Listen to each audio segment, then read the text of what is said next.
어제 말씀의 내용은 예배 시의 여자들의 복장, 차림새에 관한 것이었죠. 오늘은 성만찬에 관한 내용입니다. 17에서 22절까지는 성만찬 시에 고린도 교회가 잘못된 행동과 태도에 관한 내용인데, 17절에서 바울은 고린도 교회의 이런 잘못된 태도는 교회에 절대 유익을 끼칠 수 없고 오히려 해가 된다, 절대로 칭찬할 수 없는 행동이라고 지적합니다. 자, 그렇다면 고린도 교회에 무엇이 잘못되었길래 바울이 이토록 신랄하게 지적을 하는 것일까요? 18절부터 21절까지 보시면 분쟁, 분파, 분열이라는 단어가 줄곧 나오고 있습니다.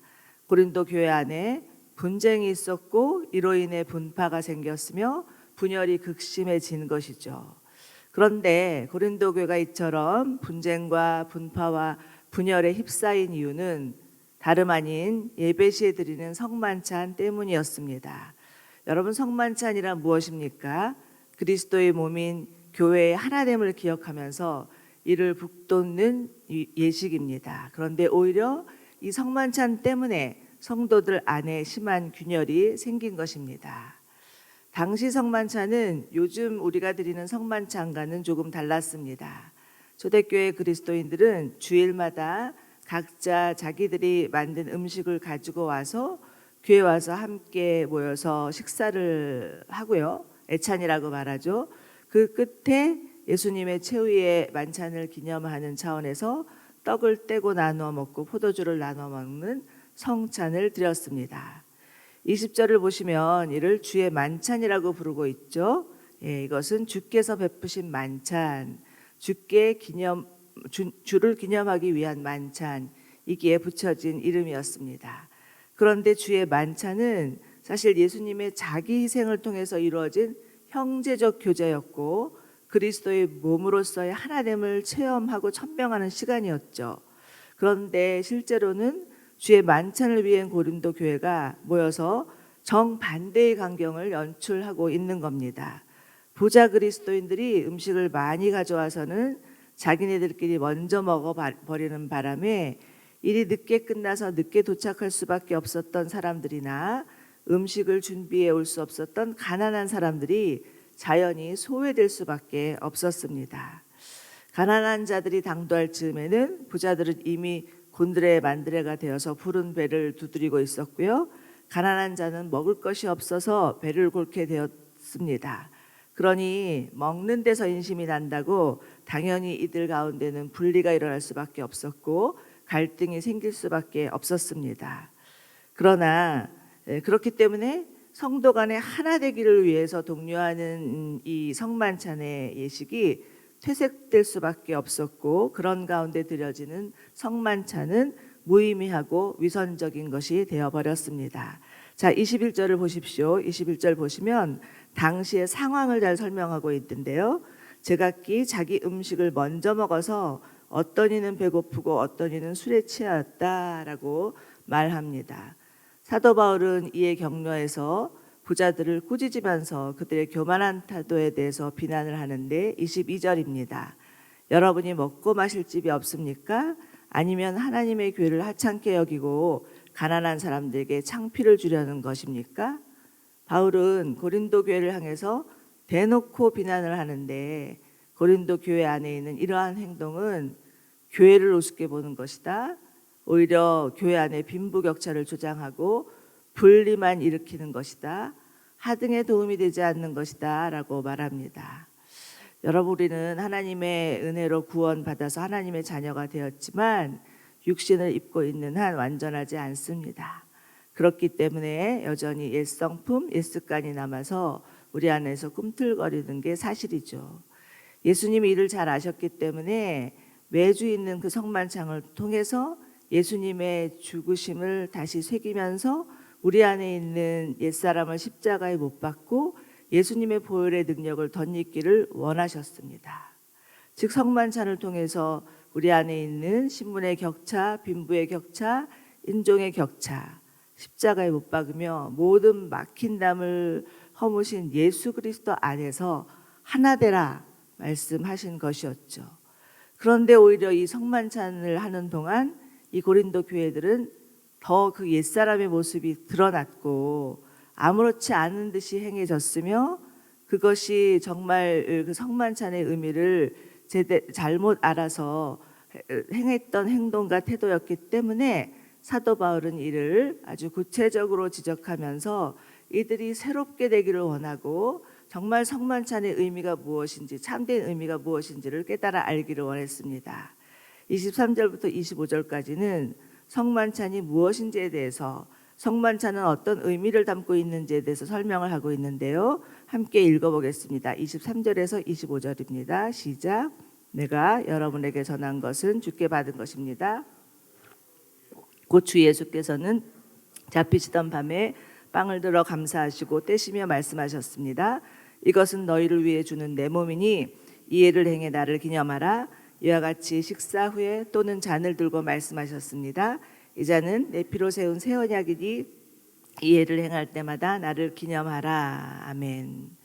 바울은 먼저 성만찬은 주께 받은 것이라고 말합니다. 즉 성만찬이 사람의 임의대로 세운 예식이 아니라 예수님이 친히 행하신 예식이라는 거죠. 실제로 예수님은 십자가 지시기 전에 제자들과 함께 최후의 만찬을 하시면서 성만찬을 행하셨습니다. 23절에서 25절까지의 말씀은 예수님께서 제자들과 함께 최후의 만찬을 하실 때 하셨던 말씀이죠. 그것을 그대로 인용한 것입니다. 예수님은 제자들과 식사를 하시면서 떡과 포도주를 사용하셔서 자신의 죽음이 어떤 의미인지를 알려주십니다. 떡은 무엇입니까? 떡은 예수님의 몸을 기념하는 것이다. 24절 보시면 너희를 위해 주는 내 몸이다 라고 말씀하시는데 여기에 밑줄을 그어보시기 바랍니다. 너희를 위해 주는 내 몸이다. 즉 예수님의 죽음은 모든 인류를 대속하기 위한 죽음이고, 이 떡을 먹음으로써 예수님의 죽음을 기념하고 그의 몸된 교회를 이루라는 당부이십니다. 또 25절을 보시면 이 잔은 내 피로 세운 새 언약이다 라고 하십니다. 여기에도 밑줄을 그으십시오. 예수님의 들고 계시는 포도주 잔은 바로 예수님의 피로 세운 새 언약임을 상징합니다. 이것은 우리를 위해서 십자가에서 흘리신 예수님의 보혈을 상징하는 것이죠. 그리고 예레미야 31장을 보면 새 언약이 나오는데 그 새 언약의 내용은 이렇습니다. 제가 읽어드리겠습니다. 아마 그 자막에는 뜨지 않을 텐데요. 보라, 날이 이르르니 내가 이스라엘 집과 유다 집에 새 언약을 맺으리라.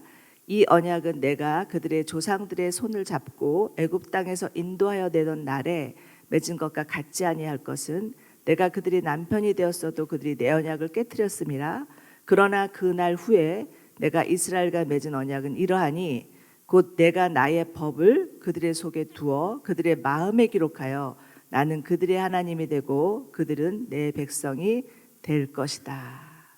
이 말씀은 이스라엘이 완악하여서 스스로 깨트려버린 언약을 예수님께서 친히 오셔서 십자가에 우리의 죄를 대신하여 담당하심으로 다시 하나님과 새 언약의 관계를 누리게 하시고 우리로 하여금 영원한 하나님 나라 백성 되게 하셨음을 의미합니다.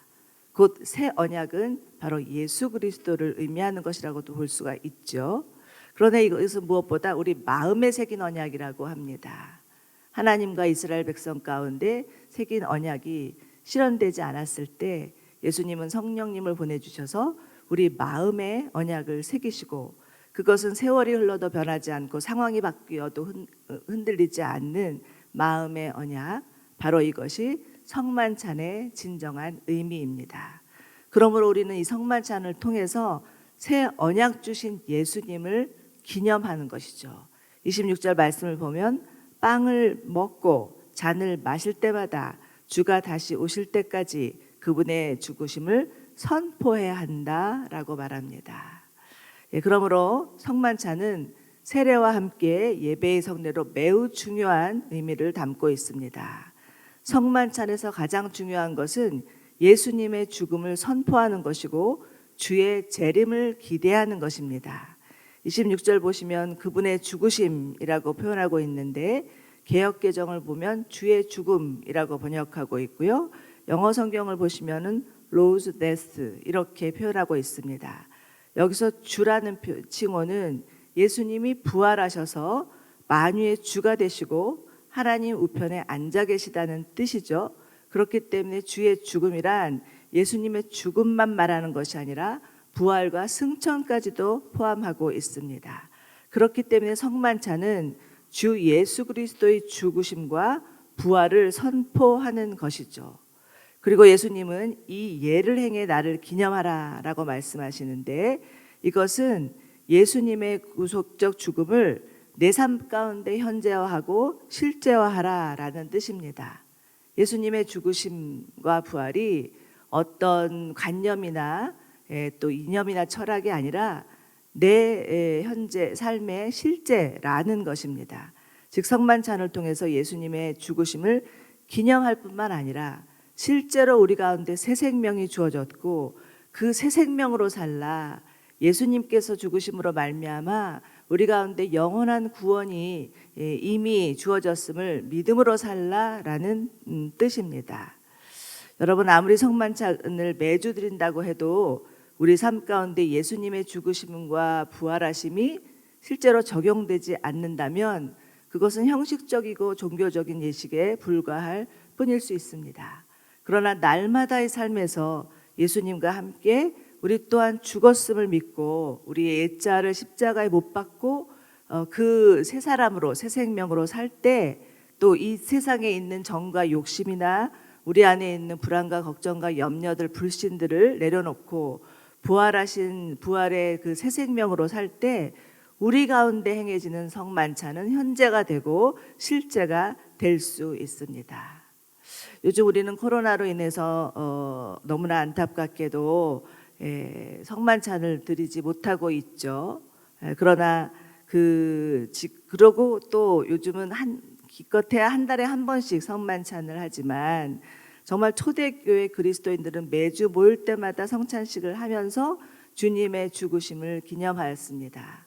사도 바울은 지금 고린도 교회에게 정말 너희 가운데 행해지는 그 성만찬이 주님의 죽으심을 선포하고 주님의 재림을 기다리는 것이냐라고 다시 한번 도전합니다. 그리고 그들 가운데 있었던 잘못된 성만찬의 예식을 똑바로 다시 정비하면서 정말 그 매주마다 드리는 그 성만찬이 주님의 죽으심을 선포하고 그리고 부활하신 주님을 선포하며 주님의 재림을 기다리라 이렇게 말씀하는 것이죠. 우리는 안타깝게도 지금 성만찬 드리고 있지 못하지만 비록 성만찬을 드리지 못한다 해도 우리의 삶 가운데 주님의 죽으심을 날마다 묵상하고 다시 오실 주님을 기다리며 산다면, 그리고 우리 공동체 안에 있는 연약한 사람들, 가난한 사람들에게 관심을 가지고 배려하고 또 섬기며 산다면 날마다 우리의 삶이 성찬이 될 줄로 믿습니다. 정말 우리 안에 주어진 하루하루의 삶 가운데 주님의 죽으심을 기리며 선포하며 살 수 있는 자들이 되기를 원합니다. 그래서 우리의 삶이 하나님 앞에 드려지는 성찬의 삶이 되기를 축원합니다.